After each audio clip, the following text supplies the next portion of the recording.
Bonsoir et bienvenue à tous. Dans l'actualité de ce mercredi, les progrès de l'enquête 2 jours après la mort d'une collégienne à Argenteuil. Selon le procureur, 2 élèves du même collège lui ont tendu un guet-apens. Ils avaient prémédité leur acte et n'ont pas exprimé de remords immédiats. Ils vont être entendus par un juge. La campagne de vaccination va-t-elle subir de nouveaux retards? Le laboratoire AstraZeneca va livrer beaucoup moins de doses que prévu dans les prochains jours. Explication dans quelques minutes. La relocalisation des industries, elle a déjà commencé dans certains secteurs. Des producteurs de lin, des fabricants de médicaments ont fait le choix du Made in France et ils ne le regrettent pas. Dans ce journal également, ces chênes qu'on abat pour la bonne cause. Des arbres vieux de 2 siècles sont actuellement coupés pour reconstruire à l'identique la charpente incendiée de Notre-Dame de Paris. Enfin, nous étancherons notre soif d'évasion en partant à Zanzibar, un archipel cerné par une magnifique barrière de corail où toutes les architectures, toutes les influences sont encore présentes. Les splendeurs de l'océan Indien à la fin de ce journal.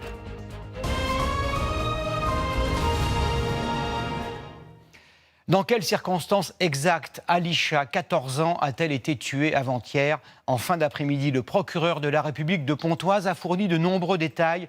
Selon lui, les 2 auteurs présumés qui fréquentaient la même classe que la victime l'ont battue puis jetée dans la Seine de manière préméditée. Les derniers développements de l'enquête avec Esther Lefebvre, Corinne Chevreton et Antoine Janon.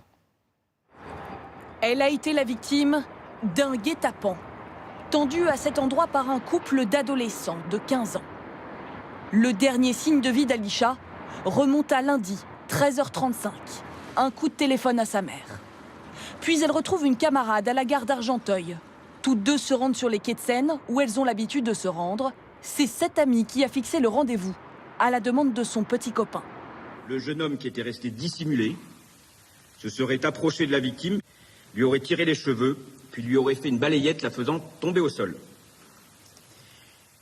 Il lui aurait donné des coups de pied alors qu'elle était au sol, dans le dos et la tête.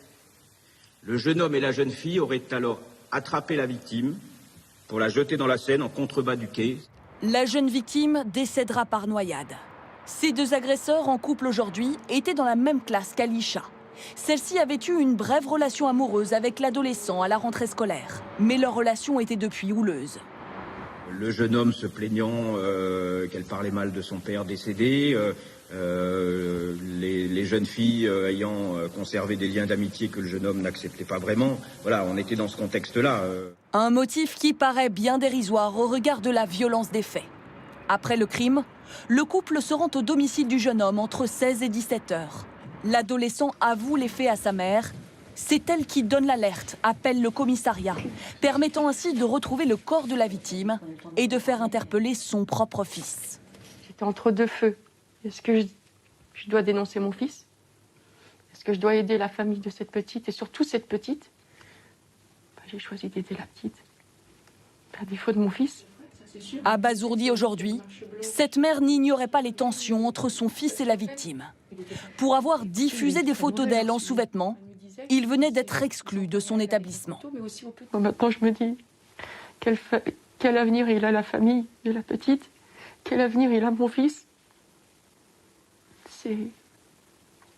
Tout ça pour une histoire de gosse, pour une histoire de triangle amoureux, pour une histoire de photo, pour une histoire de con. Sincèrement, il n'y a pas d'autre mot. Son fils et sa petite amie encourent aujourd'hui une peine de 20 ans de prison pour assassinat. L'incompréhension, le choc et sans doute aussi l'effroi. Comment une affaire de harcèlement, de jalousie entre adolescents a-t-elle pu provoquer la mort d'une collégienne? Depuis hier, bien au-delà de la ville d'Argenteuil où se sont déroulés les faits, chacun cherche à comprendre. François-Xavier Ménage et David Pires sont retournés sur les lieux. Un meurtre glaçant, des camarades d'école horrifiés. Aujourd'hui, devant l'établissement, ces élèves qui connaissent les agresseurs présumés se disent sidérés. Moi, je les voyais tous les jours. Enfin, pour moi, c'était des enfants comme nous, en fait. Mais je reste sur mes gardes. Maintenant, je vais faire attention avec qui je parle, qui je fréquente, parce que franchement, on est à l'abri de rien. Au lycée, du coup, je me sens pas vraiment en sécurité, parce que le harcèlement, ça va pas aller loin. Devant l'école, des fleurs, des messages déposés spontanément en mémoire d'Alisha. Les camarades de classe de la collégienne de 14 ans parlent d'une jeune fille très appréciée. Elle était super gentille, à l'écoute. était juste génial, quoi, c'est tout. Je comprends juste pas en fait pourquoi ils ont fait ça. Alisha était sérieuse, assidue, d'après les mots de la direction de l'école, scolarisée en 3e B, la même classe que les 2 agresseurs présumés. Alerté des faits de harcèlement, l'établissement avait programmé un conseil de discipline. Il devait se tenir hier. La mort tragique d'Alisha est survenue juste avant. Elle se faisait harceler, un lundi, elle s'est même bagarrée. Si j'aurais été là, je l'aurais pas laissé partir. Je me suis voulu de ne pas avoir fait plus quand j'ai entendu les rumeurs. Du coup, on n'a pas calculé. Et maintenant, c'est sûr que ça fait mal, en fait. De dire comme quoi, on aurait pu faire quelque chose, mais on n'a rien fait, en fait. Depuis hier, l'établissement propose une cellule psychologique pour tous les élèves qui en éprouvent le besoin. Ce drame a aussi mis en lumière le phénomène de harcèlement. Il a toujours existé en milieu scolaire, mais les réseaux sociaux, les téléphones portables omniprésents en ont décuplé la violence, car ces humiliations n'ont plus seulement lieu dans les cours de récréation. Hortense Villa, David Desarrojo et Jean-Philippe Eckett ont recueilli le témoignage poignant d'une victime de harcèlement scolaire. Anne-Lise est aujourd'hui une jeune femme de 19 ans en pleine reconstruction. Pour elle, tout débute en 6e. Au début, c'était des insultes, des petites moqueries en classe parce que j'étais une bonne élève. Donc on me disait, t'es qu'une intello. Des railleries qui, au fil des mois, dégénèrent. J'ai commencé à recevoir des menaces de mort. J'ai commencé à recevoir les premiers coups. C'était vraiment très, très douloureux parce que personne ne me croyait. Ni les surveillants du collège, témoins de ces violences, ni les professeurs. Et je me suis tue totalement. Chez elle non plus, Anne-Lise n'ose pas parler. À sa rentrée en 4e, 2 ans après le début de son calvaire, le groupe qui la harcèle franchit un cap dans la violence.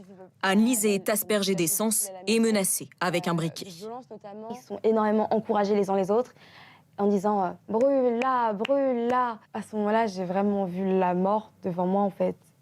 Et je me suis dit au moins, ils vont enfin me tuer comme ils me disaient depuis la 6e. Et au moins, je souffrirai plus. La jeune fille parvient à s'échapper.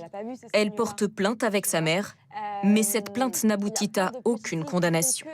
Du côté de la justice, ils ont dit qu'on était trop jeunes. On était trop jeunes pour avoir des sanctions. Quel âge aviez-vous ? Moi, j'avais 13 ans. Eux, il y en avait certains qui avaient 13 ans, d'autres 14 et d'autres 12. Donc, on leur a dit, bon, rentrez chez vous. Il n'y a pas vraiment eu de suite. Le harcèlement s'est peu à peu calmé pour s'arrêter au bout de quelques mois. Mais Anne-Lise est loin d'être un cas isolé.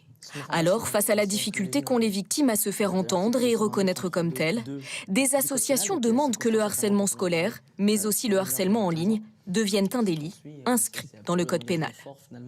Ce code pénal, je crois qu'aujourd'hui, il doit évoluer parce qu'on est dans une nouvelle réalité. Je prends l'exemple des réseaux sociaux, bien évidemment, par exemple, qui apportent une nouvelle dynamique à ce harcèlement scolaire. Il devient immatériel, ce harcèlement à l'école, ce harcèlement au collège. On ne le voit pas, on ne peut plus le matérialiser. Et donc, le code pénal doit aller vers une nouvelle dynamique, et dans ce sens-là, en tout cas, dans la création du délit spécifique de harcèlement scolaire. Depuis plusieurs années, l'Éducation nationale tente de lutter contre le harcèlement scolaire, notamment via cette campagne et un numéro vert.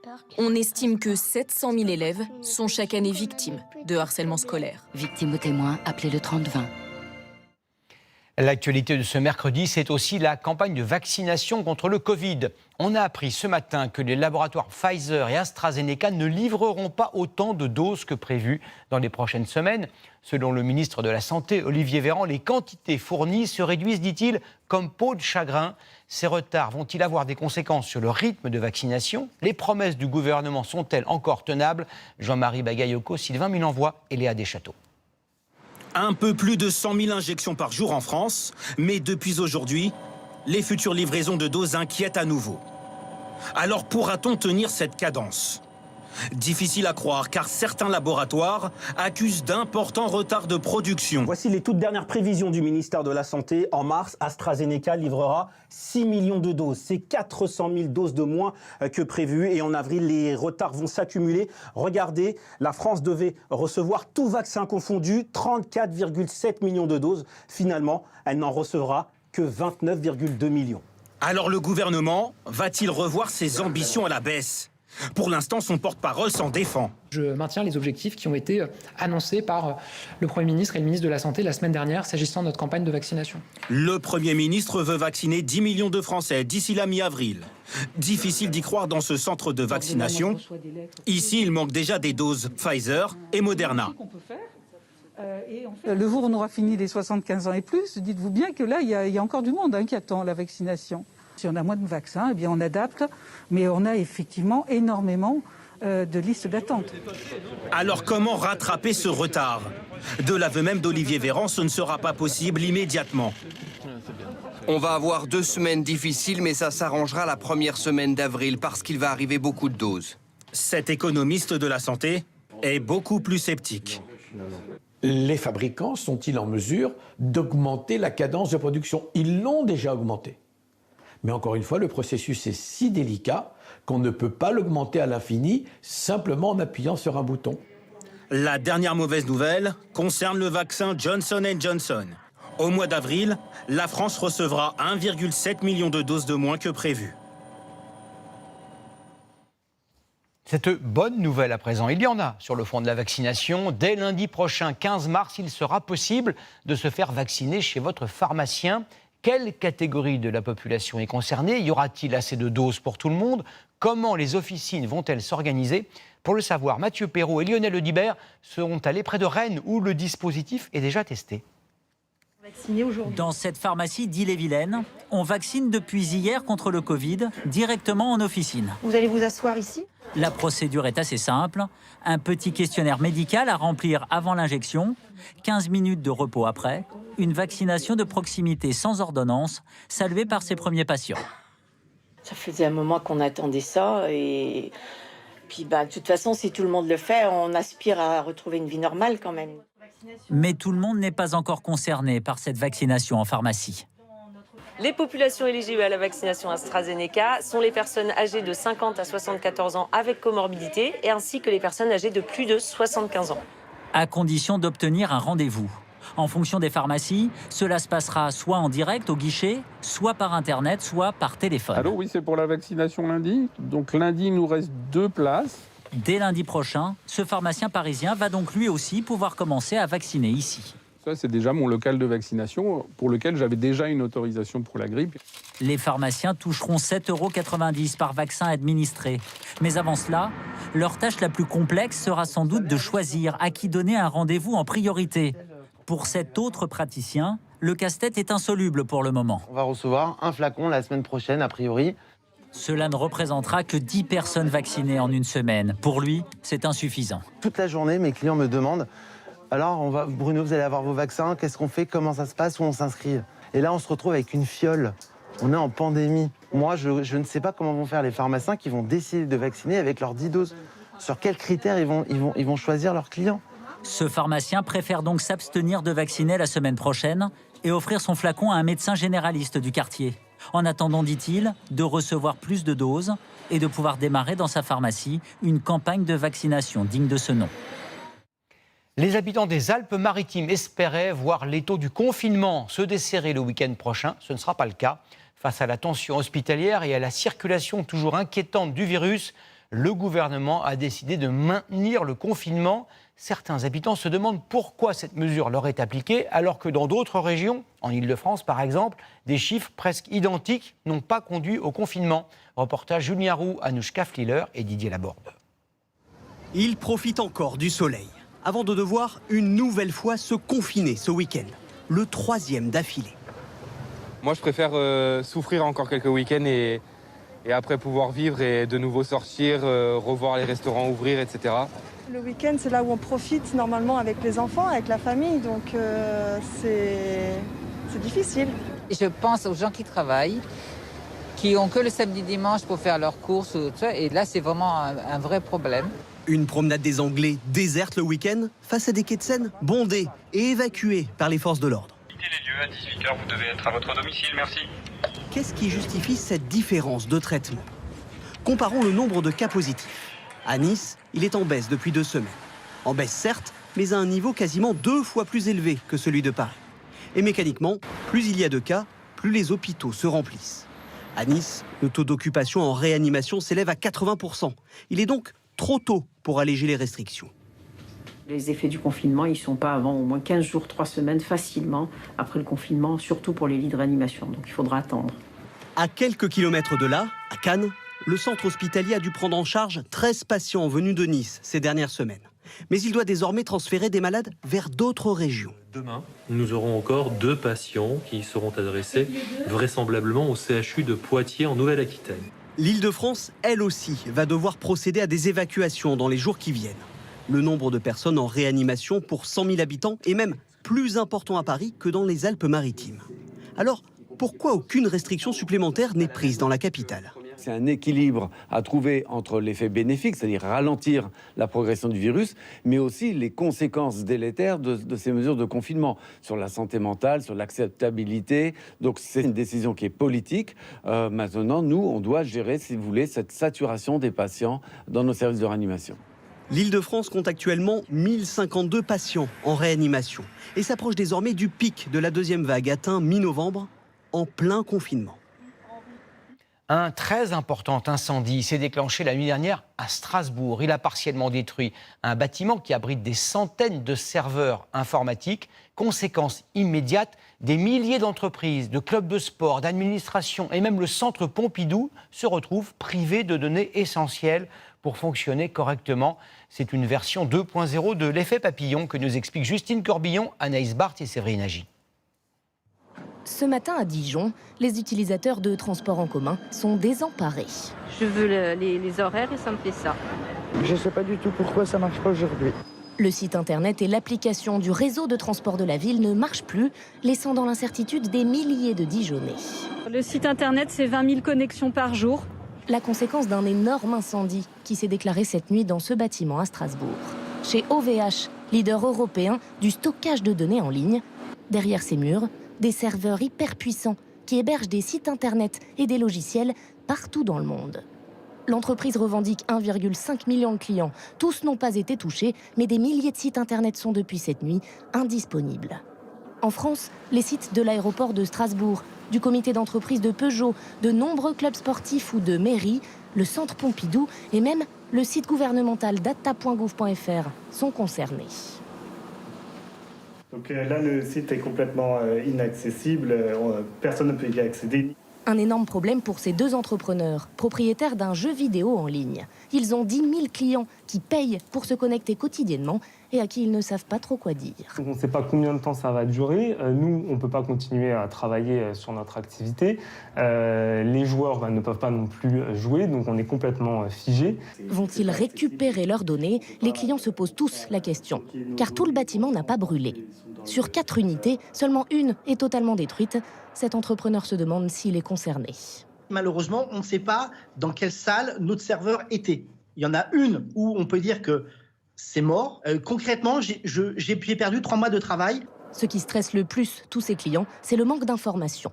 Le patron d'OVH s'est bien exprimé sur Twitter, mais dans un jargon très spécialisé. Alors avec mon accent anglais, ça va être drôle. We recommend to activate your disaster recovery plan. Les plans de secours. Oui, c'est un plan de secours. C'est-à-dire avoir un 2e serveur de secours. Seules les grandes entreprises en sont généralement équipées. En économie, est-ce la fin des jours sombres ? L'année 2020 a été marquée, on le sait, par une récession terrible, mais les experts de la Banque de France, de l'OCDE prévoient un rebond spectaculaire en 2021, plus 6% de croissance. Ce serait sans précédent depuis près de 50 ans. Cette reprise est aussi marquée par des relocalisations. C'est le cas, par exemple, dans l'industrie textile ou la fabrication de médicaments, des secteurs qui embauchent, comme nous le montrent Patrick Nénine, Vincent Plévin et Éric Bérin. En Alsace, cet industriel a relancé la filature du lin qui avait été délocalisé en Pologne. Donc voilà, l'atelier de filature, toute la filière de lin a été délocalisée fin des années 90, début des années 2000. La région possédait déjà un savoir-faire dans la production du lin, mais ce sont les difficultés d'approvisionnement du tissu en provenance d'Asie qui a relancé la filière. On était dans une sorte de folie collective. Il fallait tout délocaliser en pensant que les Chinois vont travailler pour nos beaux yeux pour l'éternité. Une affaire d'argent aussi. Il a fallu investir 14 millions d'euros pour acheter des machines de Hongrie. recruter et rappeler du personnel, comme cet ancien ouvrier qui avait par le passé travaillé dans plusieurs usines. Ça fait un peu chaud au cœur de terminer sa carrière en créant quelque chose qui, à mon avis, doit perdurer. L'État y a pris sa part, le résultat est là. Aujourd'hui, il fabrique un jean en lin 100% made in France. On est pile poil dans une cible qui est très intéressante aujourd'hui, qui est la recherche de la part du consommateur de quelque chose d'authentique, d'éco-responsable et de proximité. Mais il y a d'autres secteurs qui ont fait le choix de rapatrier leur production. C'est le cas de ce groupe pharmaceutique. Jusqu'ici, il réalisait l'ensemble de ses recherches en Asie. Depuis un an, il réalise dans ce laboratoire des molécules contre le cancer et le Covid. Mais il a fallu investir dans du matériel comme cette machine. Son coût, 200 000 €. Cet outil nous permet, en termes de productivité, de développer beaucoup plus vite, ce qui, dans une période de crise, va nous permettre de répondre à la crise sanitaire de manière plus efficace. Ce projet de relocalisation a eu un autre effet bénéfique. L'entreprise a recruté 250 personnes. Cette crise sanitaire a aussi changé la manière dont nous travaillons. Fini, en tout cas pour l'instant, les bureaux collectifs, les conversations devant la machine à café. Des centaines de milliers de mètres carrés de bureaux sont vides. Parfois des immeubles entiers qu'il va falloir reconvertir, ce qui n'est pas si facile. Regardez ce reportage à Toulouse et en région parisienne d'Axel Cariou, Iker Zabala et Marine Chaise. À Toulouse, cet agent immobilier loue des bureaux aux entreprises. Et en ce moment, des bureaux à louer, il y en a. Donc ce bâtiment qui cherche ce preneur, le Galilée, dans lequel nous avons également des surfaces à commercialiser, bâtiment libéré par Airbus, qui était en fin de bail et qui n'a pas renouvelé. Avec la crise sanitaire et l'essor du télétravail, la demande de bureaux a chuté de 36% en France. Rien que dans l'agglomération toulousaine, c'est 233 000 mètres carrés de locaux vides. Veuillez excuser le chantier. Même les plus récents ont du mal à trouver preneur. Alors, que faire ? On ne prend pas une baguette magique, on ne transforme pas du bureau en logement, c'est pas toujours possible. On n'est pas dans un quartier qui est fait pour recevoir des habitants. Les frais pour pouvoir créer des douches et des WC privatifs sont importants. À 700 km de là, en région parisienne, cet entrepreneur voit les choses autrement. C'est l'ancien siège d'une société de transport. Les locaux étaient trop grands, ils ont déménagé. Sa société a racheté cet immeuble de bureau 30 millions d'euros. Alors, ici, nous arrivons dans la cafétéria. Il y avait 200 personnes qui travaillaient. Précisément pour le diviser en une centaine d'appartements. Alors là, typiquement, vous voyez, on a beaucoup de fenêtres, ce qui nous permet d'envisager cet espace de 80 mètres carrés, de le découper en 2 logements. 18 mois de chantier, des contraintes administratives, mais selon lui, l'opération sera très vite lucrative. Avant le Covid, les prix du mètre carré de bureau étaient supérieurs au prix du mètre carré de logement. Depuis le Covid et l'essor du télétravail, les prix du logement sont supérieurs au prix du mètre carré de bureau. Et donc, on va pouvoir rendre rentable la transformation de bureaux en logement. Mais l'opération reste difficile dans les quartiers d'affaires comme la Défense. De nouveaux gratte-ciel de 50 étages doivent sortir de terre d'ici 3 ans. Des projets titanesques décidés avant la crise, quand personne n'imaginait que ces lieux puissent devenir fantomatiques. Le tourisme a lui aussi beaucoup souffert de cette crise sanitaire. C'est vrai en France, mais également chez nos voisins espagnols. Le secteur fait vivre des millions de professionnels en Espagne, dans l'hôtellerie, la restauration. C'est vrai en particulier sur la Costa Brava, qui accueille habituellement 4 millions de touristes par an. Sur place, on fait tout pour que la saison d'été qui approche soit aussi normale que possible. Charles Divot et Alexandre Godin. Ils sont l'emblème de la ville. Le symbole d'une économie tournée vers la fête. Mais depuis un an, ces néons de boîte de nuit restent éteints et sans musique. Ils donnent à Lloret del Mar des allures de ville fantôme. Comme si ici, la fête appartenait au passé. Nous sommes sur la Costa Brava où le triptyque soleil-plage-mer a toujours attiré les étrangers. Problème aujourd'hui, ils ne sont plus là, aux grandes dames d'Eva. Elle est la propriétaire de la plus grande boîte de nuit de la région. Ici, dans ce local, on peut accueillir jusqu'à 1500 personnes. C'est l'une des salles. Au total, il y en a 3. À cause de la pandémie, elle n'a ouvert que 14 jours en 2020. En clair, une saison totalement perdue. Vous voyez, le bar devrait être rempli de bouteilles. En contrepartie, elle a reçu 10 000 € d'aide de l'État, à peine suffisant pour couvrir ses charges fixes. Si la situation ne s'améliore pas, toutes les boîtes de nuit vont fermer, tous les bars aussi. C'est vraiment compliqué, on ne tiendra pas longtemps. Encore 6 mois, selon ses prévisions. Ensuite, il faudra mettre la clé sous la porte. Alors, pourquoi ne pas vendre en urgence? Mais à qui? Faute de certitude quant à une possible réouverture, difficile de trouver un repreneur. Un cas loin d'être à part dans une ville où le tourisme représente 90% du PIB. Alors, parmi les rares établissements qui peuvent encore accueillir du public... Bonjour, comment ça va? On est à quel taux d'occupation? Certains tentent de sauver ce qui peut l'être. 32% de chambres occupées. 32%? Très bien. Pour mettre toutes les chances de son côté, l'hôtel 4 étoiles brade ses prix. Passer une nuit dans cette chambre avec vue sur mer vous coûtera 99 €, petit déjeuner compris. C'est moitié moins qu'en temps normal. C'est sûr, on travaille à perte. Mais si on était fermé, ce serait pire. On tente de minimiser les conséquences. Faute de touristes étrangers, la stratégie n'aura pas permis aux plus petits commerces de survie. Vous le voyez, la plupart ont d'ores et déjà baissé leur store. Combien ont fait faillite? Pour le savoir, nous avons posé la question au maire de la ville. Pour l'instant, on n'a pas de chiffre exact. Mais il y en a beaucoup et ce n'est pas fini. On a peur de voir les boutiques, les hôtels mettre la clé sous la porte, ne pas rouvrir. Cette crise va nous coûter très cher. Serait-ce alors la fin d'un modèle, celui du tourisme de masse? C'est en tout cas ce qu'espère Frédéric, à la tête d'une association de défense du littoral. Je pense que cette pandémie doit nous permettre de réfléchir à un autre tourisme. Pas limité à la fête, mais un tourisme plus vert, pour faire découvrir autre chose aux touristes. Nos forêts, par exemple. Un vœu pieux, alors que vient de commencer sur ce terrain la construction de 2 complexes hôteliers. Ce seront des immeubles de 6 étages. Et bien sûr, tout ça va disparaître. À la place, 300 nouvelles chambres d'hôtel sortiront de terre, venant s'ajouter aux 29 000 déjà existantes. Les mois de confinement, de couvre-feu et de contraintes sanitaires en tout genre ont aussi conduit de nombreux Français à reporter leur mariage. L'an dernier, 40 000 célébrations ont été annulées. Avec l'arrivée du printemps, la saison des mariages approche. Les professionnels du secteur ont mis au point des protocoles parfois très astucieux pour que l'on puisse convoler à nouveau dans les prochaines semaines.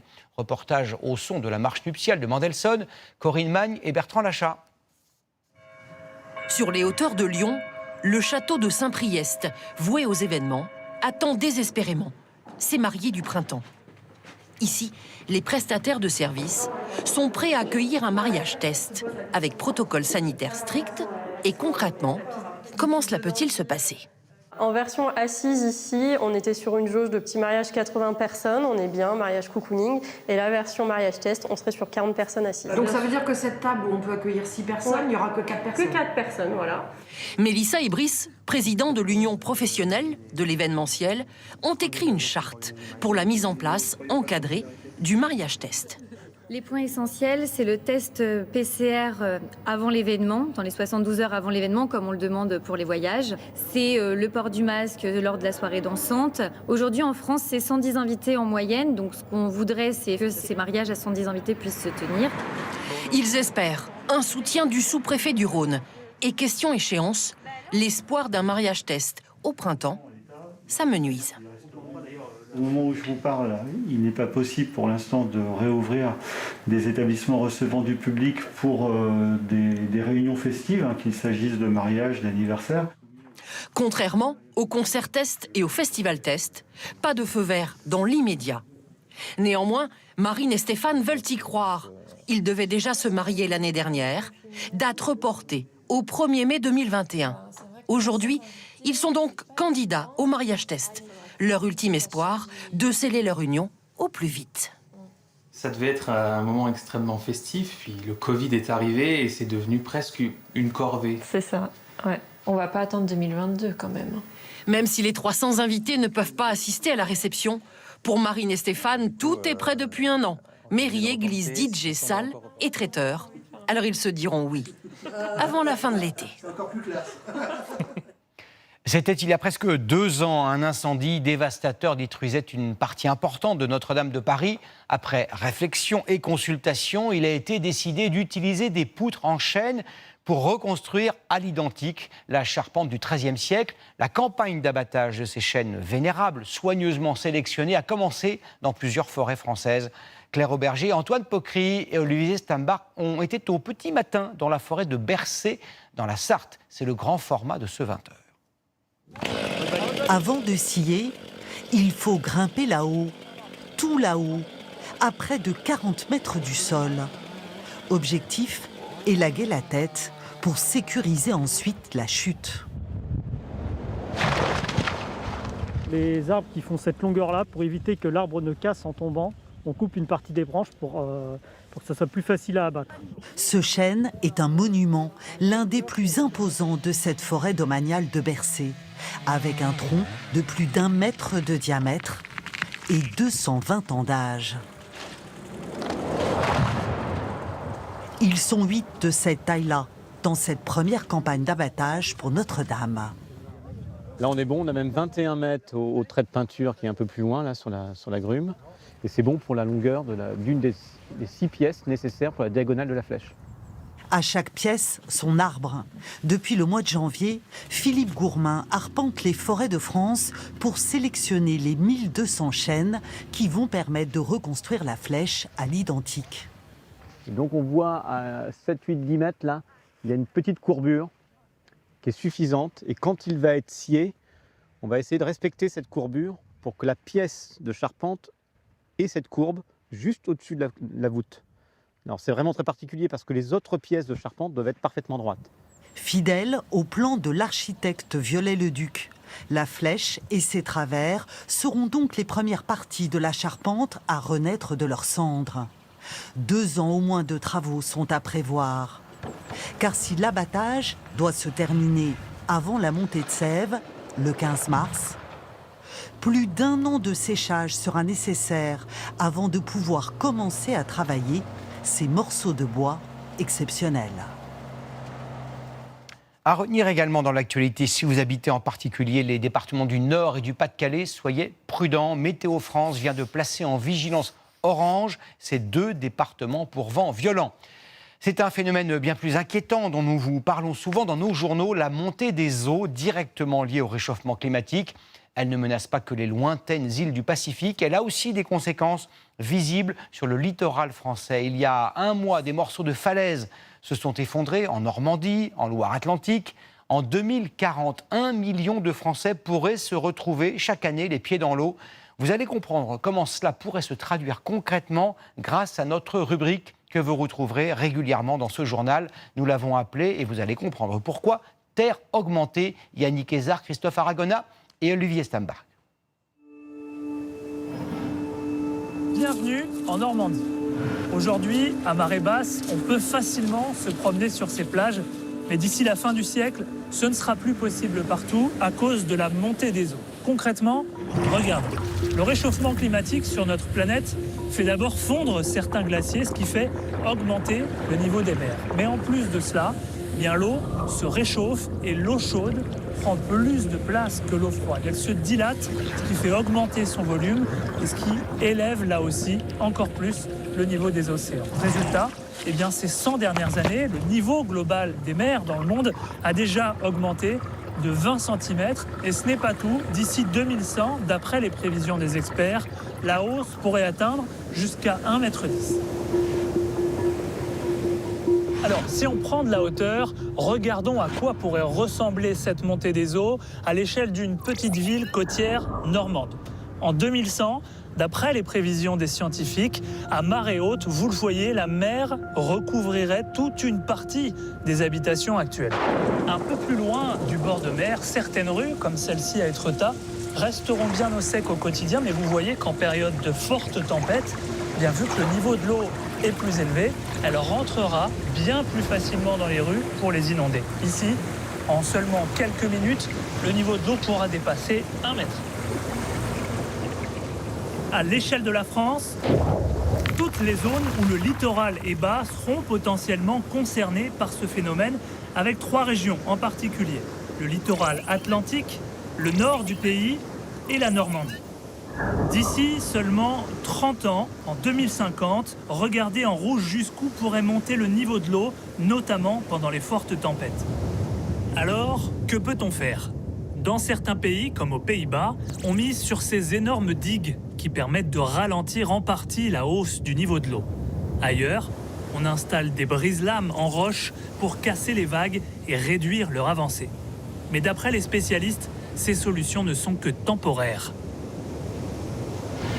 Parmi ces experts, Stéphane Costa étudie la montée des eaux depuis plus de 30 ans.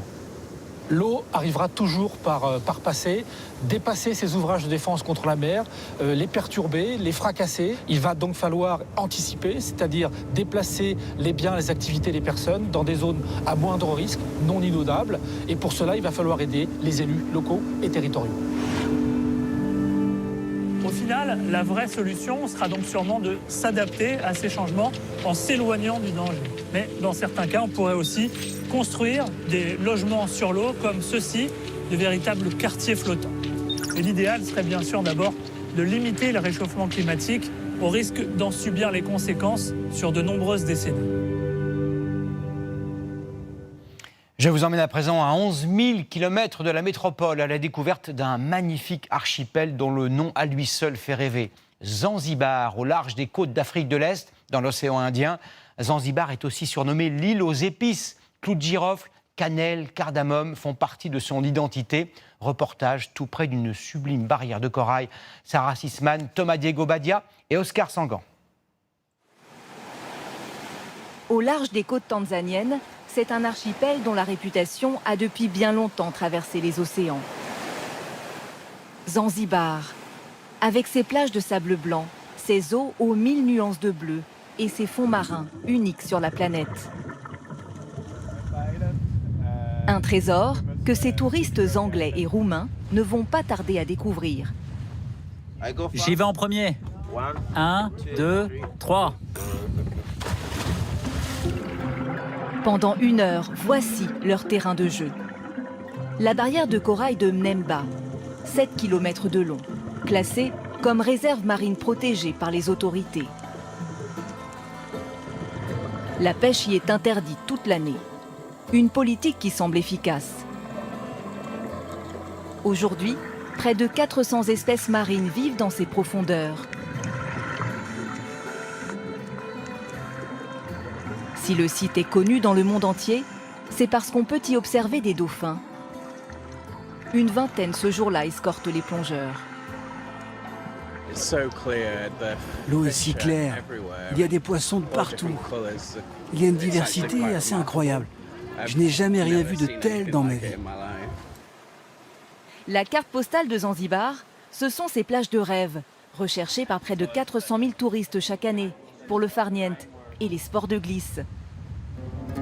Mais l'île abrite un autre trésor, sa capitale, Stone Town, la ville de pierre. Son architecture raconte le brassage des cultures qui se sont succédées sur l'île. Un musée à ciel ouvert, fort portugais, balcon omanais, ou ses quelques 500 portes sculptées dans le bois. La plus ancienne daterait de 1694. Pour les observer, il faut suivre Abdallah, guide depuis 8 ans, et s'enfoncer dans ses ruelles. L'architecture de Stone Town, elle est unique au monde parce que chaque civilisation qui est passée à Stone Town, ils ont laissé leur empreinte de vue. Par exemple, là, en fait, il y a les mouchards habillés, donc ça, c'est la culture arabe. Et juste à côté, c'est là où il y a la porte indienne, donc ça, c'est la culture indienne.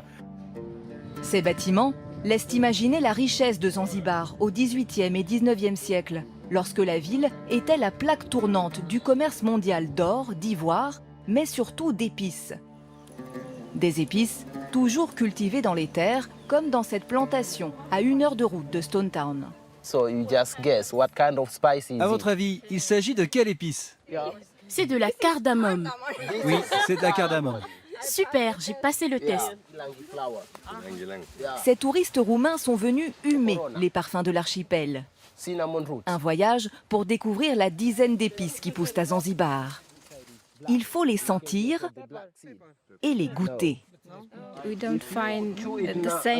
Chez nous, on ne retrouve pas les mêmes odeurs. Ici, les épices ont plus de caractère, leur parfum est plus puissant.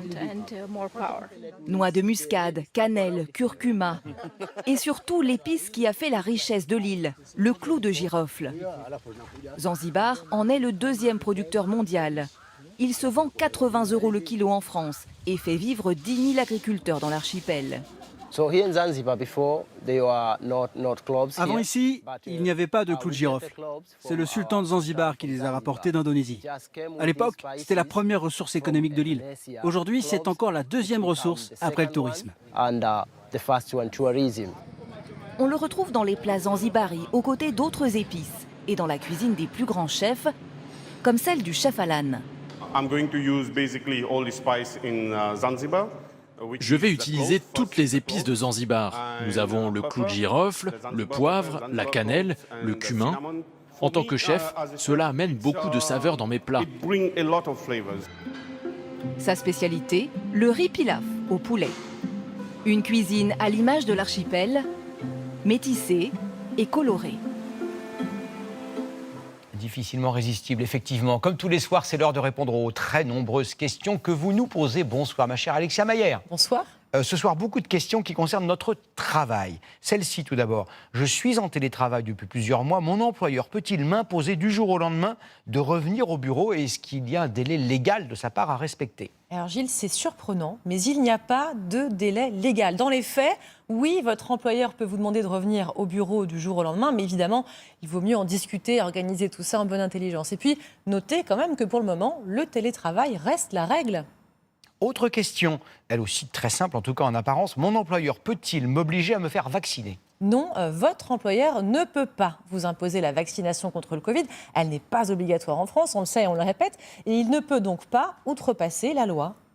Dernière question, parce qu'il y a le couvre-feu à 18h, je dois rentrer plus tôt chez moi. J'effectue moins d'heures de travail, c'est évident, chaque jour, et ce n'est pas de mon fait. Mon employeur peut-il m'imposer de rattraper ces heures non travaillées ? Oui, c'est possible d'ailleurs, ça existe déjà dans certains magasins qui ouvrent plus tôt, on le voit régulièrement. Votre employeur peut vous demander de changer vos horaires, arriver plus tôt ou travailler pendant l'heure du déjeuner. Évidemment, il ne faut pas que cela modifie votre durée légale du travail. Si vous travaillez 35 heures, ce rattrapage ne peut pas excéder 35 heures. Et puis, cela ne peut pas non plus porter atteinte d'une façon excessive à votre vie personnelle et familiale. Merci beaucoup Alexia. Vous pouvez bien sûr continuer à nous poser toutes vos questions à l'adresse que vous connaissez désormais. Le 20h vous répond @tf1.fr. Sur LCI, juste après ce journal, Elisabeth Martichoux reçoit la policière et syndicaliste Linda Kebab. Elles reviendront notamment sur les phénomènes de rixe entre jeunes et sur le harcèlement scolaire. Rendez-vous sur le canal 26. Sur TF1, dans un instant, la météo très venteuse de Tatiana Silva avant votre série The Resident. Demain, à 13h, vous retrouverez Marie-Sophie Lacaro. Je vous donne rendez-vous à 19h45 pour l'édition spéciale, à 20h pour votre journal. Excellente soirée à tous. À demain.